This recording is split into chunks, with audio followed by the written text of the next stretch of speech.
जी madam. हाँ रघु, कल की मीटिंग फिक्स है ना? वो बाहर गांव के टूरिस्ट के साथ ना मैडम, वो तो फिक्स है, कल सुबह 11 बजे। ये मीटिंग इस गांव के विकास के लिए बहुत जरूरी है। जी मैडम। ठीक है, ये फाइल अभी के अभी कलेक्टर ऑफिस भिजवा दो। जी मैडम। मैडम 10 बज चुके हैं और अभी तक आपने खाना भी नहीं खाया है। मैं कुछ मंगवाऊं आपके लिए? नहीं, मैं घर जाके ही खा लूंगी। अच्छा सर, वॉचमैन को बुलाओ। बिल्कुल। किशोर,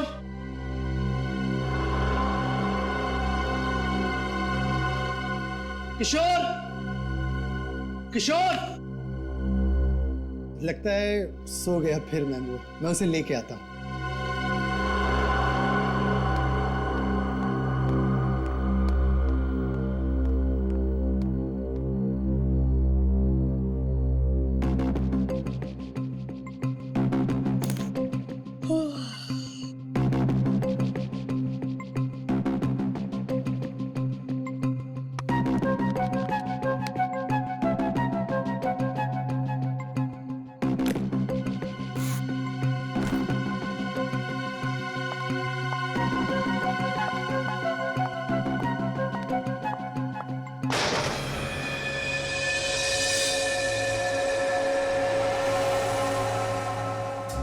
ये कैसी आवाज थी?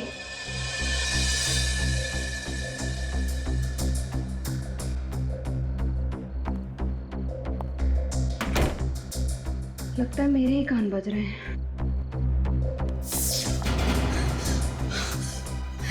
ये लाइट कैसे चली गई? किशोर! रघु! किशोर! रघु! किशोर!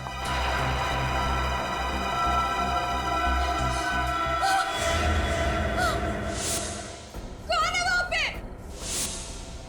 सामने क्यों नहीं आते? देखो, सामने आ जाओ, वरना तुम्हें ये मजाक बहुत भारी पड़ेगा। हेल्प!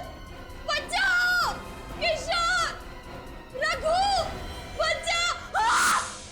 क्या हुआ मैडम? मैं हूँ किशोर। मैं तुम्हें कब से आवाज दे रही हूँ, तुम्हें सुनाई नहीं दे रहा क्या? अरे मैडम माफ करना, नींद आ रही थी इसलिए चाय पीने चला गया। लेकिन आप क्यों डर रही हो? क्या हुआ? यहाँ कोई है। कौन है? अभी मैंने एक बहुत ही भयानक परछाई देखी। भयानक परछाई? बहुत ही बड़ी परछाई। कहाँ पर थी? वहाँ?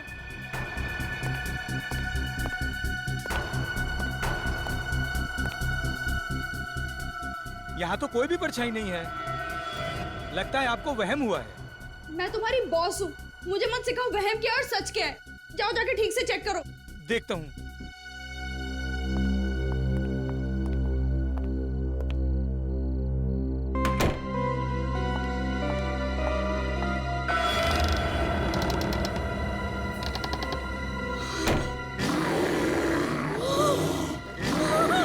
बॉस बताना, बॉस बताना, बचाओ, बचाओ। अरे चलना यार, क्या कर रही है तू? चल चल।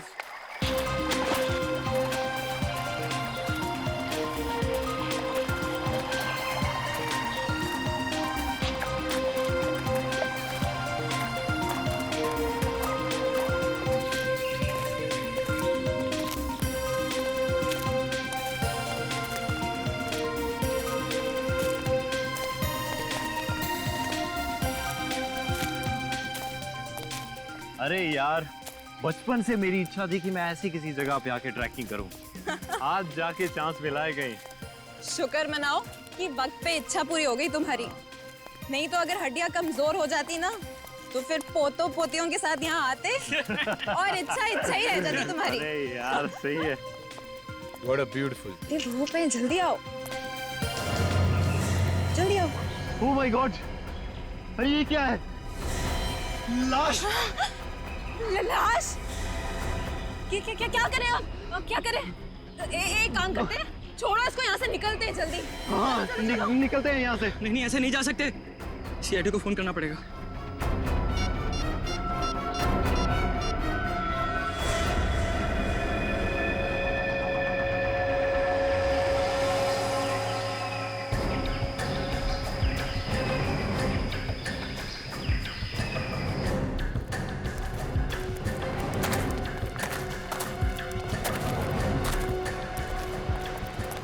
अरे थोड़ा पीछे हो जाइए, आइए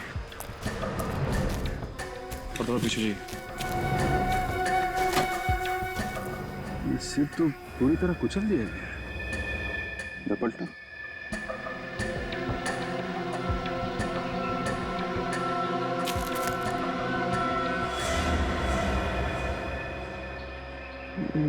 देखा, जगह जगह काटने के निशान है। सर इस तरह तो कोई जंगली जानवर ही मार सकता है। हाँ सर, इस निशान को देख के भी यही लगता है कि इसे किसी जानवर ने मारा है, इंसान ने नहीं। ये निशान काफी बड़ा और अजीब सा है। साइज में तो हाथी के पैरों से भी बड़ा है। हाँ सर, जिस तरह से इस आदमी का सर पिचका हुआ है, देखकर तो ऐसे ही लगता है कि उस जानवर के पैर के नीचे आ गया होगा। अब इसकी मौत पैर के नीचे आने से हुई है या किसी और वजह से, ये तो ये निशान बताएंगे। निकल सर।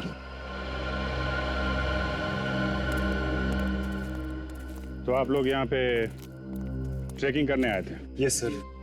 सर आए तो हम ट्रैकिंग के लिए ही थे, पर सर अगर हमें पहले से पता होता कि यहाँ पर कोई लाश मिलेगी तो हम भूल कर भी यहाँ नहीं आते सर। हाँ, और हमारा तो कल रात में ट्रैकिंग का प्लान था, मगर मगर क्या? हमारे लिए तो ये जगह बिल्कुल ही अनजान है। रात के अंधेरे में अजीब अजीब सी आवाज सुनाई देने लगी और हमारी हिम्मत टूट गई। और सर हमने तो पूरी रात गाड़ी में ही गुजारी। हाँ, और हम पूरी रात गाड़ी से नीचे भी नहीं उतरे। सर वो निशान तो मैंने उठा लिया, लेकिन उसके अलावा एक निशान और मिला है सर। ये देखिए।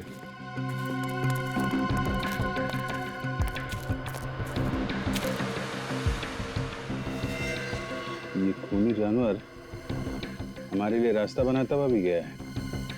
चलो देखते हैं। सर आपको क्या लगता है, ये निशान किसी जंगली जानवर के हो सकते हैं? अब जानवर है या जानवर की एक्टिंग करने वाला कोई इंसान, ये तो पता चल ही जाएगा। ये क्या?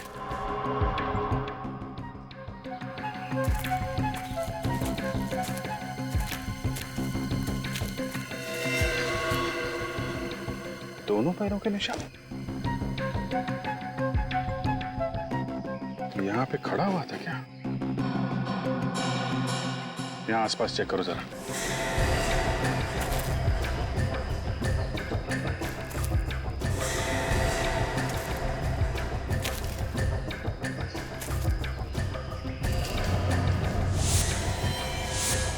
Oh my God.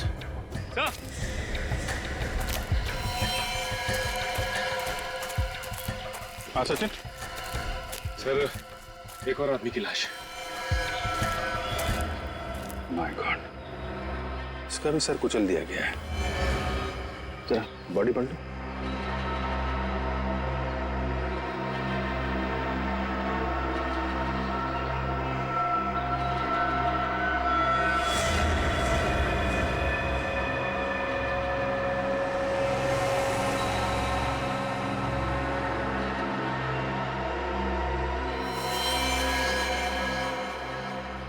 मारने का तरीका वही है, वही पिचका हुआ सर और वही काटने का निशान। पर सर इसकी जेब से भी कुछ नहीं मिला। कहीं ये दोनों खून लूट के इरादे से तो नहीं किए गए? हो सकता है। खूनी तक पहुंचने के लिए इन लोगों की पहचान होनी बहुत जरूरी है। जरा मिसिंग पर्सन ब्यूरो से पता करो, किसी ने इनके गायब होने की रिपोर्ट लिखवाई है क्या?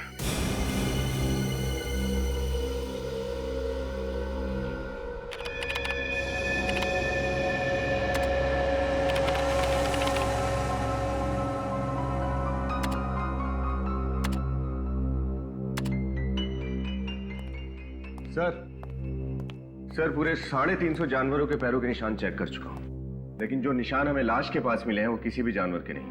ये क्या चक्कर है? जानवर के भी निशान नहीं है, आदमी के भी नहीं है। मैं कुछ बोलूं? नहीं, बिल्कुल नहीं। मुंह मत खोलना तुम फ्रेडी। अरे एक बार सुन तो लीजिए सर। एक ही बात, मगर अगर तुम्हारे मुंह से आत्मा शब्द निकला ना तो मुझसे बुरा कोई नहीं होगा, याद रखना। वाइफ की कसम आत्मा का नाम नहीं लूंगा, क्योंकि आत्मा के पैरों के निशान तो होते ही नहीं है। बताओ जल्दी। ये पैरों के निशान के साइज देखकर तो ऐसा ही लग रहा है कि ये पैर किसी राक्षस या दानव के होंगे। आत्मा का नाम नहीं ले रहा हूं सर। आत्मा और दानव में उतना ही फर्क होता है जितना गन और राइफल में होता है। हो गया, बस बंद करो अपनी कहानियों की दुकान, समझे? सर उन दोनों मरने वालों के बारे में पता चल गया है। कौन है वो दो? सर पहली लाश अरुण की है जो विद्यानगर में रहता था। दूसरी लाश महेश की है जो वैशाली नगर में रहता था। विद्यानगर और वैशाली नगर, ये दोनों तो शहरी लोग थे सर। तो फिर रेवागढ़ जैसे गांव में क्या करने पहुंच गए होंगे? ये तो अरुण और महेश के घर वाले ही बता सकते हैं। मुझे अब तक यकीन नहीं हो रहा कि अरुण अब कभी वापस नहीं आएंगे। प्लीज संभालिए अपने आप को। हम वादा करते हैं कि आपके पति के खूनी को जल्द से जल्द पकड़ लेंगे। मम्मी, पापा वापस आ गए? नहीं बेटा, वो अभी नहीं आए। अब आप ही बताइए, क्या जवाब दूं मैं इस मासूम को जब ये हर पल अपने पापा को याद करेगी, पूछेगी कि वो कब आएंगे। हम आपकी तकलीफ समझ सकते हैं, लेकिन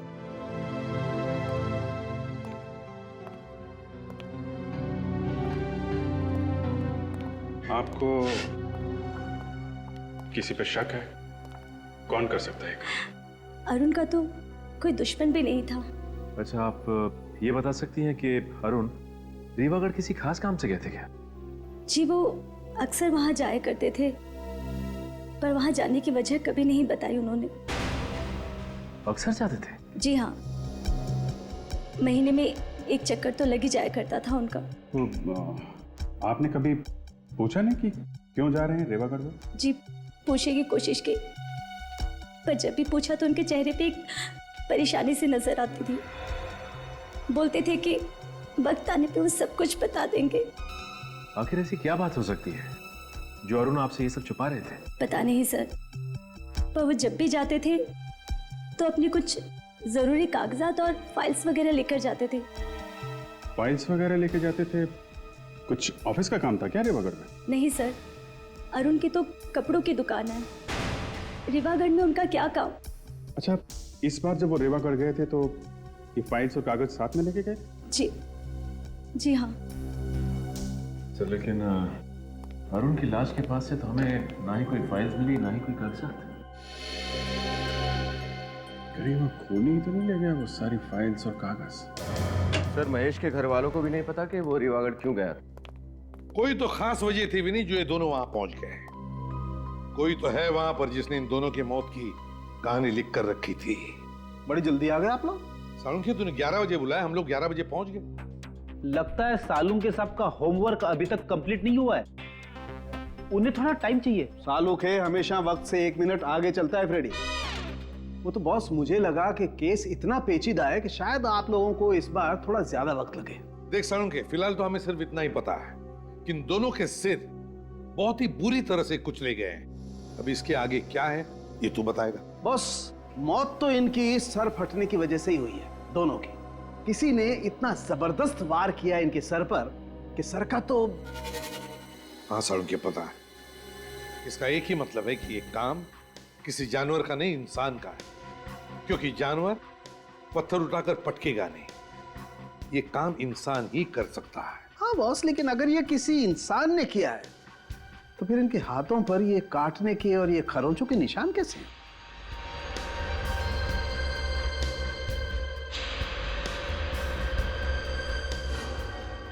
सर ये काटने के निशान इंसान के दांतों के? नहीं भी नहीं, आदमी के दांतों के निशान इतने बड़े नहीं होते। सालुंखे, इन जख्मों के अंदर देखता, शायद थूक के ट्रेसेस मिलते, पता चल जाता कि ये काम किसने किया है, इंसान ने या जानवर ने। वो सब कुछ हम कर चुके हैं बॉस। तो फिर क्या पता चला? उससे जो पता चला है उससे तो लगता है कि ये काम ना तो किसी आदमी का है ना किसी जानवर का है। ये खून किसी पेड़ ने किया है। पेड़ ने। क्या? पेड़ ने? ये कैसे हो सकता है सर? क्योंकि इस जख्म में से हमें ये मिला है। ये किसी थूके जख्मों में इतनी गाढ़ी थूक? ये थूक नहीं है फ्रेडी, ये गोंद है बॉस, गोंद। क्या कहा? कौन? हाँ सर, वो वाली गम जो पेड़ के तने से निकाली जाती है। पेड़ के तने से? इन दोनों के जख्मों में?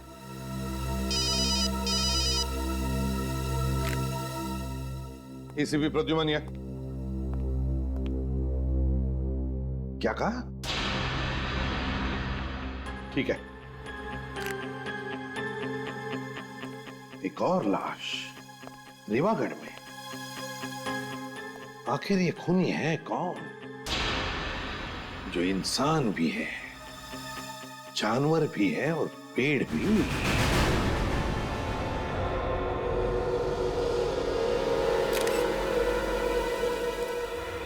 ये बताइए, आपको पता कब चला यहाँ पे लाश पड़ी हुई? सर, यहाँ से मैं अपने घर की तरफ जा रहा था, तभी अचानक मेरी नजर इस लाश पर पड़ी, और जब मैंने लाश को पलट कर देखा तो मेरे तो होश ही उड़ गए। बहुत उम्मीद थी सोनाली जी से साहब कि वो हमारे गांव को शहर से भी आगे लेकर के जाएंगे, मगर हमारे सपनों पर पानी फिर गया साहब। कितना टाइम हुआ था सोनाली जी को यहाँ की तहसीलदार बने हुए? सर, यही करीब कोई 2 महीने हुए हैं, लेकिन इन 2 महीनों में उन्होंने गांव के विकास के लिए इतना कुछ कर दिया जितना कि हमारे गांव के लिए आज तक बड़े बड़े लोग भी नहीं कर पाए।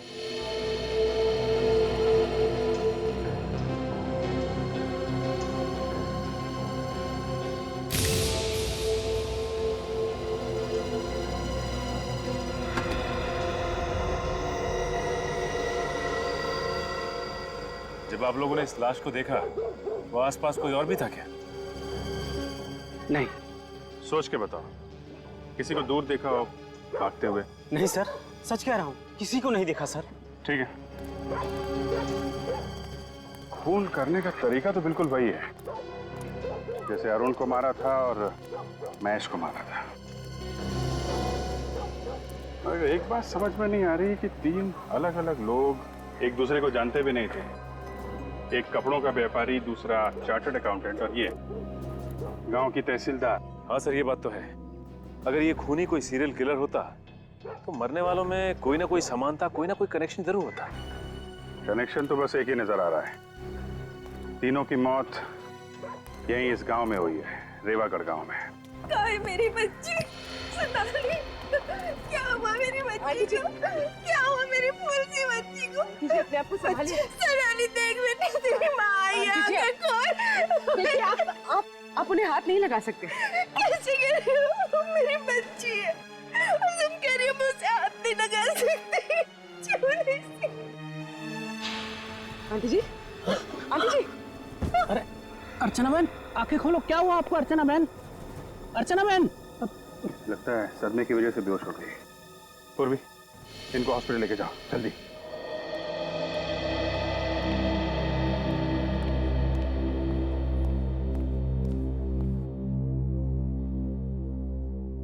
दोबारा बीपी चेक करने से पहले फिर से दवा देना और प्रेशर चेक करके मुझे रिपोर्ट करना। डॉक्टर साहब, अब तबीयत कैसी है इनकी? बेटी की मौत के सदमे की वजह से थोड़ा ब्लड प्रेशर लो हो गया था, अभी ठीक है। बात कर सकते हैं इनसे? हाँ हाँ जरूर। प्लीज। आंटी कैसी हैं आप? जिस बदनसीब औरत से उसकी जवान बेटी रातों रात छिन जाए, वो कैसी हो सकती है? आप पे क्या बीत रही है हम लोग समझ सकते हैं, मगर जिस माँ से वो औलाद छिन जाए जिसे उसने जन्म दिया है, पाला है, पोसा है, उसका दर्द तो सिर्फ एक माँ ही समझ सकती है। सोनाली बिटिया को जिसने भी मारा होगा ना, उसको नरक में भी जगह नहीं मिलेगी। आप जी, मैं ये हरीश भैया है। मेरे पति रवि की मौत के बाद इन्होंने ये सोनाली को बाप से बढ़कर प्यार किया है। रवि मेरे बचपन का दोस्त था साहब। आप लोगों को किसी पे शक है? किसका काम हो सकता है ये?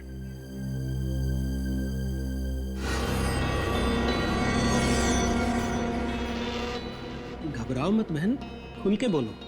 जब सीआईडी खुद यहाँ है तो डरने की क्या जरूरत है? घबराइए मत, बताइए हमें किसने खून किया सोनाली का?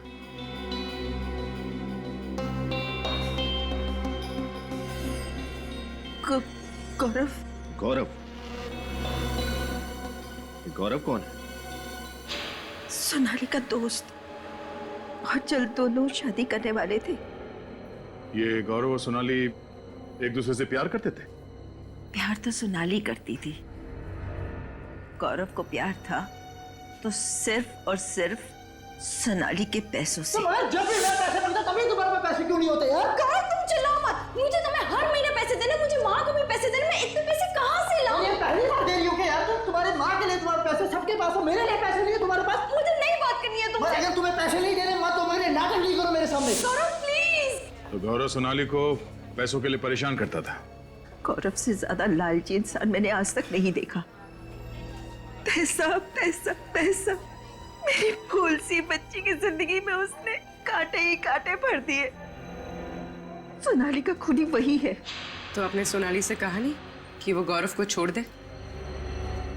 कई बार कहा, लेकिन कहते हैं ना कि प्यार अंधा होता है, इसलिए मोहब्बत के आगे माँ बाप दुश्मन लगने लगे। गौरव के अत्याचार बेचारी चुपचाप सहती रही। ये गौरव रहता कहाँ है? यही गांव में किसी घर में पीछे पीछे आ गया सोनाली के।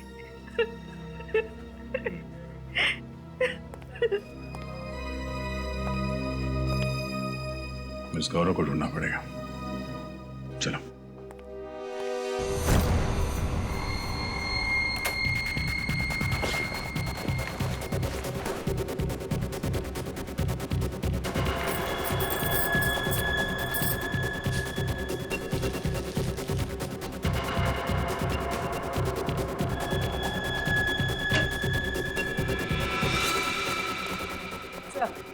ये गौरव का घर। ये वैसे सुनो, ये गौरव है अंदर? मैं भी जल्दी में बात में मिलूंगा। अरे सुनो तो जरा, एड्रेस तो बता दिया। कौन सा एड्रेस? सीआईडी ब्यूरो का एड्रेस।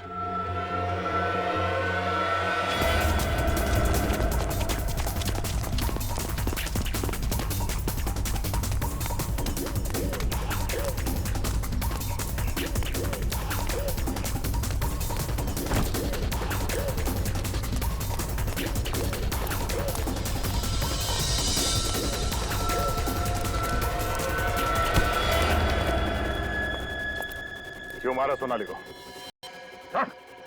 देखिए सर, मैंने किसी को नहीं मारा। तुम उससे पैसों के लिए परेशान नहीं करते थे? हाँ, पैसे मांगता था, मगर उसके मरने से सबसे बड़ा नुकसान तो मुझे ही हुआ ना। पैसे मिलना बंद हो गए तो फिर मैं क्यों मारूंगा उसको सर? तूने नहीं मारा तो फिर किसने मारा? मुझे नहीं मालूम सर किसने मारा, लेकिन हाँ, वो किसी केस को लेके परेशान रहती थी। कैसा केस? कौन सा केस? शायद कोई जमीन का था, इसके आगे मुझे कुछ नहीं मालूम सर। ठीक है, जब तक इस केस की तहकीकात पूरी नहीं हो जाती, गांव छोड़कर तुम कहीं नहीं जाओगे। विनीत, चल चल। लगता है ये जमीन का केस ही सोनाली की जान का दुश्मन बन गया था। हमें अच्छी तरीके से पता है आप लोग कुछ ना कुछ तो छुपा रहे हैं। सबकी भलाई इसी में है कि चुपचाप सच सच बता दो, वरना उसका चौथा शिकार आप में से भी कोई हो सकता है। सच बताने में तकलीफ नहीं सर, बात सिर्फ इतनी है कि आपको मेरी बातों पर यकीन नहीं होगा सर। क्यों नहीं होगा? है? क्यों नहीं होगा? बताओ बात क्या है? सर, ये खून इंसान ने नहीं किया है, दानव ने किया है, दानव ने। क्या? दानव? ये कैसी बात कर रहे हैं आप? देखा सर, मैंने कहा था ना आपको मेरी बातों पर विश्वास नहीं होगा। जैसा मानव होता है वैसा ही दानव होता है, और सच तो ये है कि वही दानव एक एक करके अपने खून की प्यास बुझा रहा है सर। तुम लोगों ने देखा है उसे? हाँ साहब, देखा है। बहुत ही विशाल है वो। उसका रंग अमावस की रात की तरह एकदम काला है। हाथी जैसे बड़े बड़े पैर है उसके, और जब वो चलता है लगता है जैसे धरती पर भूकंप आ जाएगा। कब देखा है? वो सिर्फ रातों में ही नजर आता है। अच्छा, मतलब रेवागढ़ में एक रात गुजारनी पड़ेगी। सोनाली मैम बहुत ही अच्छे स्वभाव की महिला थी। वो हमेशा ईमानदारी और मेहनत की सीख दिया करती थी। आप उनके सेक्रेटरी थे, तो फिर तो आपसे काफी कुछ बातें शेयर करती होंगी वो? नहीं सर, उनका अभी कुछ ही दिन पहले यहाँ तबादला हुआ था, तो हमेशा काम की ही बातें होती थी। अच्छा, पिछले कुछ दिनों में उनका बर्ताव कैसा था? किसी बात को लेकर परेशान थी? हाँ सर, किसी बात को लेकर चिंतित तो थी मैडम। खाना वगैरह भी टाइम पे नहीं खाती थी। क्या परेशानी थी, कुछ पता है? शायद वो किसी केस को लेकर के मैडम। केस की वजह से? क्या ये केस किसी जमीन से संबंधित है? सर मुझे ये बात तो ठीक से पता नहीं, लेकिन हमेशा मैंने उनके मुंह से केस केस सुना है और वो खुद से ही बातें करती थी। खुद से बातें करती थी? क्या बोलती थी वो बोलती थी सर कि किसी भी हालत में ये केस जितना जल्दी हो सके निपटाना बहुत जरूरी है। सोनाली का कैबिन कहाँ है? इधर है सर, लेकिन आप इधर से आइए सर।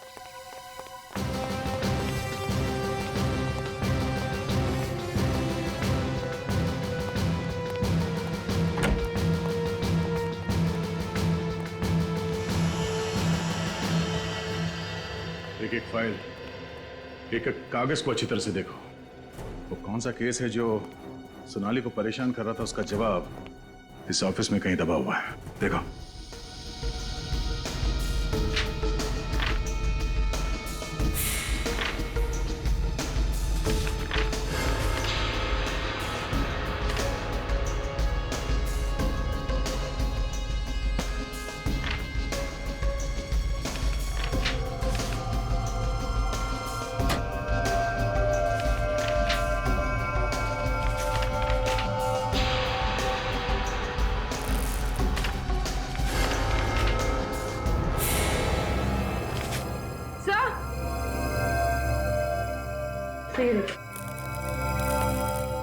सर चले हुए पेपर्स। मगर सर कोई कागज जलाकर यहाँ क्यों फेंकेगा? वो शायद इसलिए बनी क्योंकि सोनाली की मौत का राज इन कागजों में दफन था। सर ये देखिए, आधी जली हुई फाइल। यहाँ कुछ छपा हुआ है। सर शायद पहले पेज की स्याही का प्रिंट इस फाइल पे छप गया है। हाँ। रुको, यहाँ। क्या हुआ सर? क्या ये सब? ये फाइल और ये कागज किसने जलाया? सरकारी फाइल जला दी किसी ने? ये किसने किया सर? ये तुम हमसे पूछ रहे? यहाँ ऑफिस में तुम रहते हो या हम? हाँ सर, लेकिन मैम। सोनाली के कैबिन में सबसे ज्यादा तुम्हारा ही आना जाना होता था ना? बिल्कुल मैम, लेकिन मैं फाइल क्यों जलाऊंगा? कहीं सोनाली मैम नहीं तो नहीं? वाह, ये अच्छा है। जो मर गया उसी के सर पे इल्जाम डाल दो। क्यों? सर वाकई मुझे पता नहीं कि ये किसका काम है सर। ये फाइल देखो। क्या तुम बता सकते हो फाइल किस चीज की है?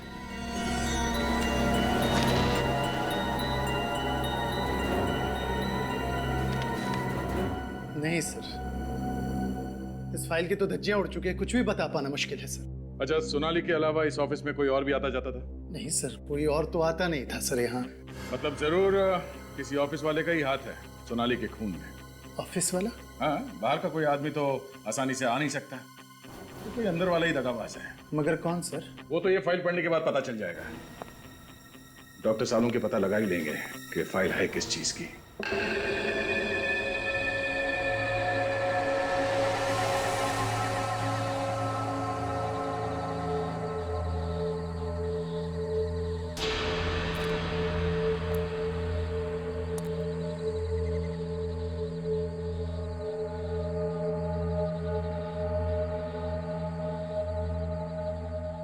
निखिल, कुछ दिखाई दिया क्या? नहीं सर, अब तक तो नहीं दिखा। शायद आने वाला होगा। ठीक है निखिल। श्रेया, तुम दोनों बिल्कुल अलर्ट रहना, कभी भी आ सकता है वो।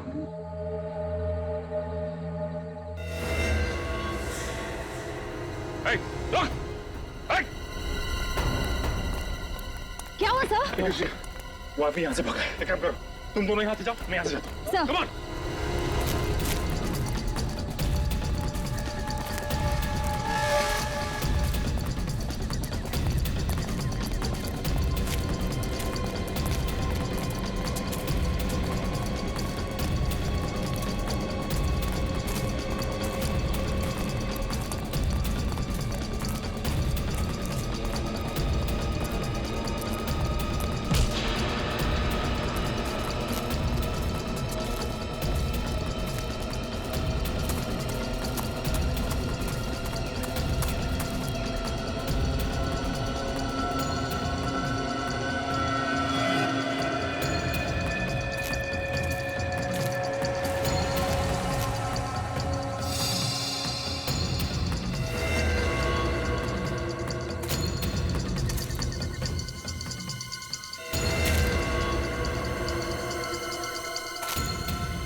अच्छा सर,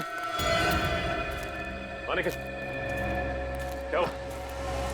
सर वो तो हाथ नहीं लगा, लेकिन ये तोहफा हमारे लिए छोड़ गया। ओह, तो ये है उस खूनी के कॉस्ट्यूम का फटा हुआ टुकड़ा। सर इस पर तो खून भी लगा हुआ है। हाँ सर, भागते वक्त पेड़ से टकरा गया था, उसके दाहिने कंधे पे चोट भी लगी है और एक कपड़ा उसी वक्त फटा है सर। तो अब ये फटा हुआ कॉस्ट्यूम का टुकड़ा उसे फांसी के फंदे तक ले जाएगा। सालूके साहब, कहीं ऐसा ना हो कि जो थोड़े बहुत शब्द बचे इस फाइल में वो भी उड़ जाए। एक मिनट, चुपचाप खड़े रहो और जो कर रहा हूं देखते जाओ।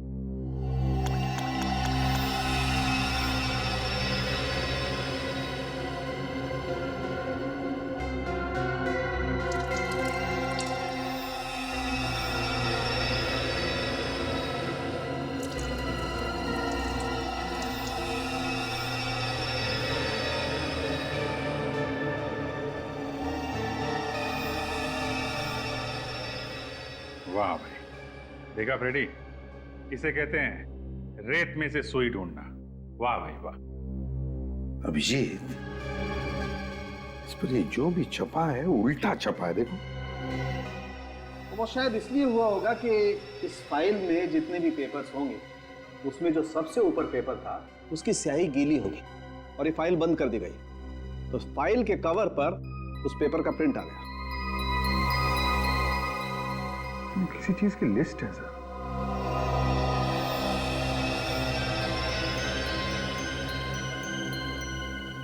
तारिका, जरा मिरर लाना था। सर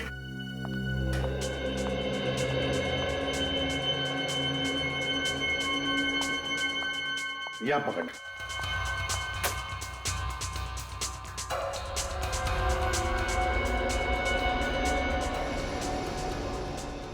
अभिजीत, ये तो लोगों के नाम की लिस्ट है। हाँ सर, अरुण, महेश, जगदीश, बाबू, सतीश, रवि। सर और भी नाम है लेकिन वो समझ में नहीं आ रहे। अरुण महेश? अभिजीत, ये अरुण महेश तो वही है ना जिनका बहुत ही बुरी तरह से सिर कुचल कर मारा है कोनी ने। और सोनाली जिस केस से परेशान थी, लगता है ये दोनों का संबंध उस केस से है। तो हो सकता है सर बाकी लोगों के नाम जो लिस्ट में हैं उनकी जान को भी खतरा हो। हाँ, उनके सेल फोन नंबर है ना हमारे पास, बुला लो इन सबको। Yes sir. सर खूनी हमारे हाथ में आते रह गया सर। कोई बात नहीं, बहुत जल्दी वो हमारे मुट्ठी में होगा। सर फिलहाल उसके कॉस्ट्यूम का टुकड़ा मिला है सर, जो भागते वक्त झाड़ी में फंस गया था सर। इस पे खून भी लगा हुआ है। ओह, तो ये पहनकर डरा रहा था वो लोगों को, लेकिन हमें नहीं डरा पाएगा वो। भागकर जाएगा कहां? ये खूनी इसी आप ही के गांव का कोई है।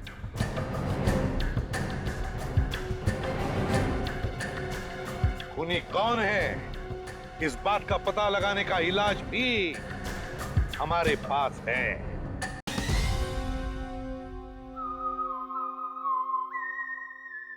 सर हम जानते हैं ये खून कौन कर रहा है।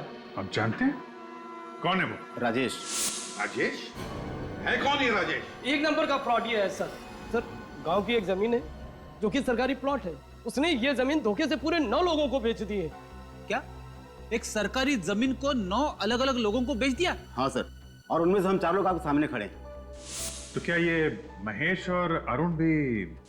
वो भी बेचारे उस 420 के चक्कर में फंस गए। आधी कीमत पे जमीन बेची उसने और शर्त ये रखी किसी को भी भनक नहीं लगनी चाहिए। लेकिन आप लोग एक दूसरे से कभी ना कभी तो मिले होंगे ना? वही तो उसका खेल था सर। उसने कहा था जमीन का पोजीशन 2 साल बाद मिलेगा, और इन 2 सालों में उसने 9 पार्टियों को जमीन बेच दी, और इस बात को हमें खबर तक नहीं लगी कि हमारे साथ कितना बड़ा धोखा हो रहा है। तो इस बात की खबर आपको लगी कब? यही कोई 1.5 महीने पहले सर। ये केस हम लोग लेकर सोनाली जी के पास गए थे, जो कि तहसीलदार हैं, ताकि हमारे पूरे पैसे वापस मिल जाए। सोनाली जी का तो खून हो गया सर। इस सब के पीछे वही राजेश ही है, उसको मत छोड़ना सर। ये राजेश रहता कहाँ है, आप लोगों को मालूम है? सर उसका एड्रेस वगैरह सब नकली था, मुझे लगता है उसका नाम भी नकली है। ठीक है, तुम लोग जा सकते हो। जी सर, आपने इनको जाने दिया सर? एक मिनट फ्रेडी, एक मिनट। निखिल सर, तुमने बताया था ना कि दानव के दाएं हाथ पर चोट लगी है पेड़ को टकराने से जब वो भाग रहा था। हाँ सर। अभिजीत, इस राजेश की असलियत का पता चल गया है। समझ लो राजेश मिल ही गया। चलिए सब लोग यहाँ लाइन लगा के खड़े हो जाइए। चलिए जल्दी आइए, जल्दी आइए। सर, सब लोग आगे भी नहीं? किसी भी घर का कोई पीछे नहीं रहा ना? नहीं सर, एक एक घर अच्छी तरह से चेक किया। 30 से 40 साल के सारे लोग यहाँ हैं। पर बात क्या है एसीपी साहब, ये मेला क्यों लगा रहे हैं आप लोग यहाँ? वो इसलिए जमींदार साहब, क्योंकि वो खूनी इसी मेले के भीड़ में हमें मिलेगा। खूनी गांव में से ही कोई है? हाँ जमींदार साहब, ये खूनी इसी आप ही के गांव का कोई है, समझे? आप ही के गांव का। लेकिन वो कौन है इस बात का कैसे पता लगेगा आप लोगों को? खूनी कौन है इस बात का पता लगाने का इलाज भी हमारे पास है। दया,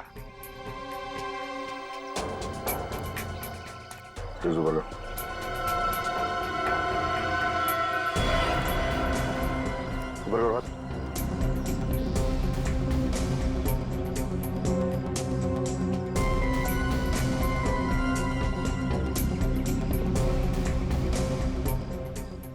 क्या देख रहे साहब?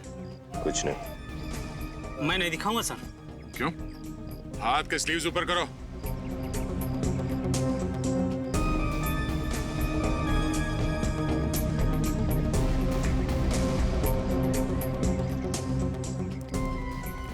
बोलो।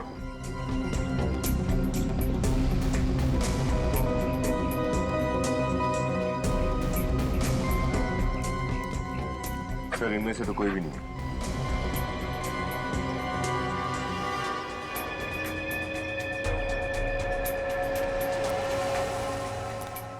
अपनी स्लीव से खोलो। आप मुझे भी चेक करेंगे साहब? क्यों? तुम कोई स्पेशल हो? नहीं, मैं तो सोनाली जी का सेक्रेटरी हूँ, तो मेरे हाथ देखने की क्या जरूरत है? तुम्हारा हाथ तो पहले ही चेक करना चाहिए था। हाथ करो। हाँ, लेफ्ट नहीं राइट।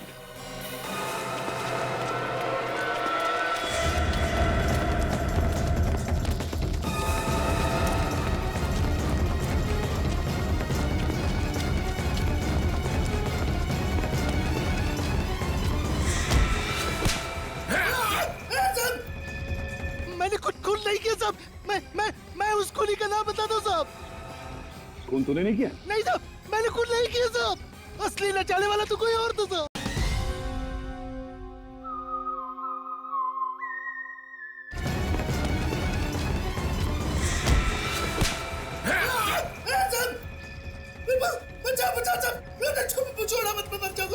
बुरे काम का बुरा नतीजा। हाँ? मुझे बहुत डर लगता है साहब। अच्छा, अब पता चला जब इंसान से मौत सिर्फ 10 सेकंड दूर होती है तो कितना डर लगता है। हाँ?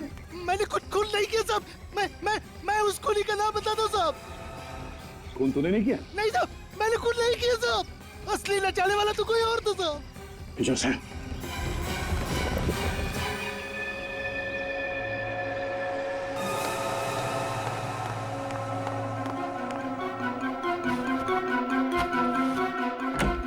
अरे हरीश जी, बोरिया बिस्तरा बांधकर कहाँ भागने की तैयारी हो रही है?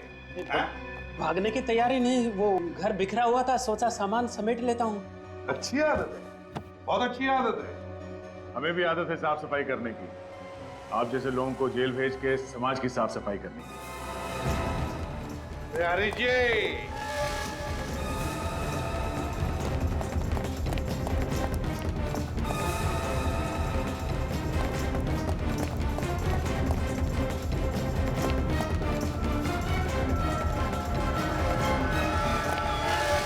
इतनी तेज भागेगा तो अस्पताल जाएगा। देखो, मुझे जाने तो मैं गांव की आधी जमीन तुम्हारे नाम कर दूंगा, एक बार जाने तो मुझे बस। जमीन का लालच देता तुमने? शर्म नहीं आई तुझे? अगर तू खुद पकड़ा गया था तो मेरा नाम लेने की क्या जरूरत थी? मुझे डुबा के क्या खुद बच गया तू? और तेरी वजह से मैं यहाँ पे खड़ा हूँ। न तू मुझे पैसों का लालच दिखाता और न मैं नकली दानव बनता और न मैं वो सारे खून करता। अच्छा, तो तुम हो वो दानव जो लोगों के दिल में डर पैदा कर रहे थे, हाँ? हाँ साहब, पहले मैं उनके सर पर पत्थर मारकर उनकी जान ले लेता था, फिर मैं उसका सर जमीन में गाड़ कर उसके ऊपर दानव के पांव का निशान बनाता था।